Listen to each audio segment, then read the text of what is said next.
are star seeds on this planet trying to figure out how to grow and try to how can we connect and bring people in. And when you see somebody else out there who has something unique within them, and it attracts you to them to be around, it's not their skin color that's drawing you to them, it's their acts, it's the heart within. There are very, very powerful moments on a daily basis that take place here. I don't know if everything is worthy of world viewing, but there are moments in every single show where the whole world should be able to tune in and get something from it and say, you know what? Yeah, wait, that's a pretty interesting depiction of the current reality we are living today. You know, and I'm just seeing it from as a guy who doesn't watch the news. Like, you have to understand, there are people who study the news all day long, but they're studying the lies because the news is telling you what they want you to see, and they're hiding all the things that they don't want you to know about. If it bleeds, it leads. These people do not want to bring us together. They want to divide us. It's a sad thing because connected we are so strong. We could do so much with our lives if we were helping each other through every single day. And it's a simple way to think about life, that like we're born from one source of energy. When we come to this planet, we don't have any control over where and to who we are born, okay? When God decides to send us here, and now we're populated on a region of this earth that is taught a certain ideology, taught certain religions, the whole point of this existence of ours is to figure out how to get back to chapter 1, the source. Okay, well, before I got here and I was born to my parents who are Muslim, or I was born to my parents who are Jewish, or born to my parents who are Christian, I came from source. If we could all realize we came from that source before we were just thrown into this crazy world of ours, back to chapter 1 is how we connect and we rise above ideology. We rise above things like skin color because you realize they don't exist. You realize that from source, it's one pure energy. It's light. It's white. They say that pure white has actually every single color in it. That's the craziest thing I ever heard when I heard that. I'm like, what? Yeah, if you put every color in the world together and you throw it together, that's white. I'm like, no, that's like the opposite of white. Huh? Like you put black in with everything and then you get white? Like, yep. And that's like a thing, guys. And then you have to ask yourself, okay, so if pure white is every color in the world, then God is pure light. We all come from that, and we are distributed around this planet as a color in that rainbow of a single color.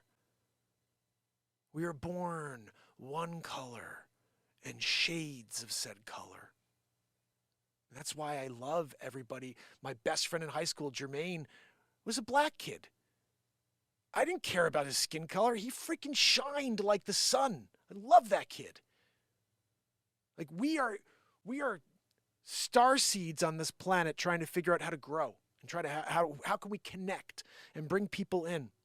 And when you see somebody else out there who has something unique within them, and it attracts you to them to be around, it's not their skin color that's drawing you to them.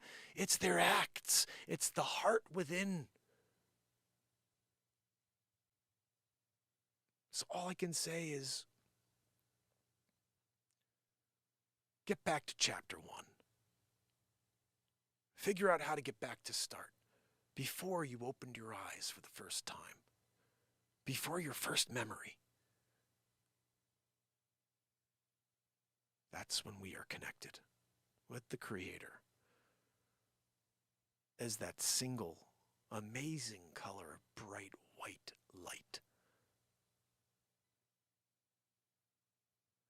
I guess that if you think about how when you look at light from certain angles, you get that rainbow, I guess that's because every color is in there, you know?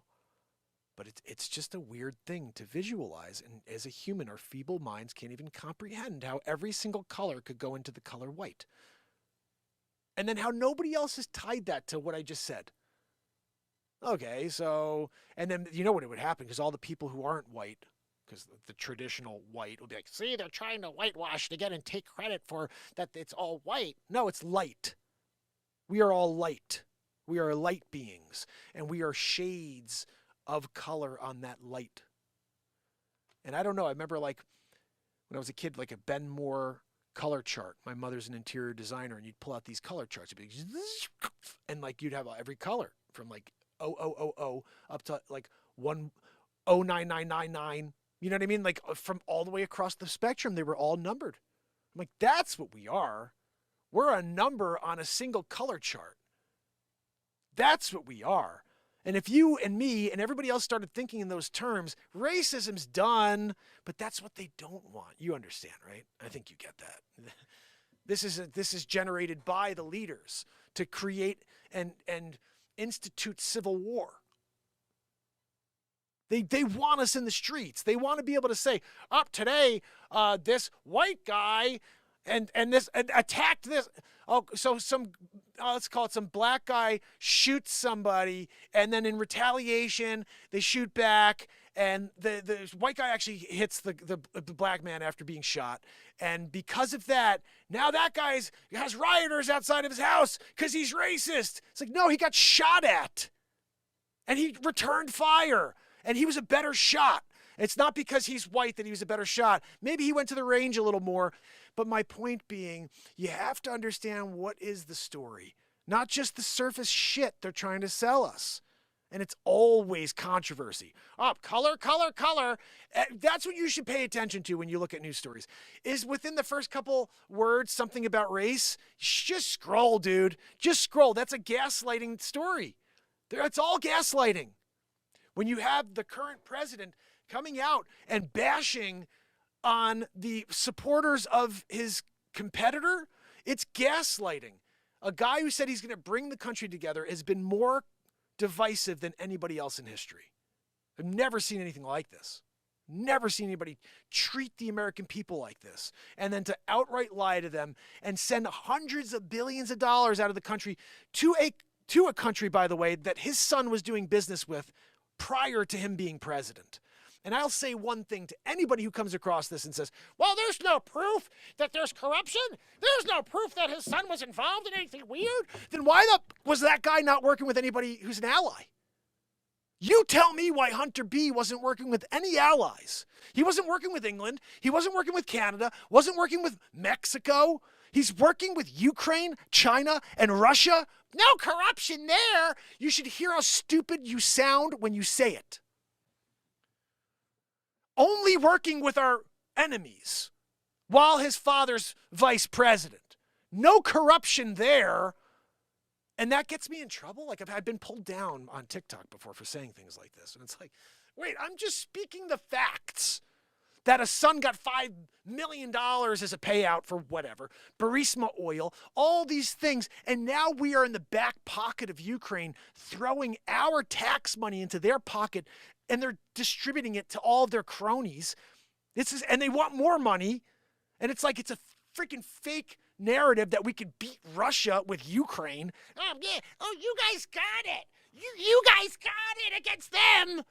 It's mental. And we sit here and I'm like, yeah, look, we're winning. Look at Putin. He's on the run. Putin's not using American dollars anymore. He's gotten China to not do it. And Saudi Arabia is talking about it. Guys, we are on the friggin' ropes here, and they lie to us over and over and pretend it's not going on. Oh, we're doing a great job. Inflation's down. Inflation's down. Everything's through the roof. I don't know what you're talking about. Inflation's down. A bottle of stupid coffee from Starbucks is $4.50. They charge $8 and change for coffee at Starbucks. Don't tell me inflation's down. I don't go to Starbucks. I'd hear from that from my daughter. Like, what are you kidding me? $8.50 for a coffee? I make my own coffee every day. That's why I buy my own beans. I'm not going to buy their shit. Their coffee sucks anyway. Man, I'm on a roll today. Woo! Right? I'm not playing anymore. I mean, I never have been. I always just say it how it is. I get a little heated, you know? And this, my friends, is why it's been impossible for the Mark Inspire show to grow.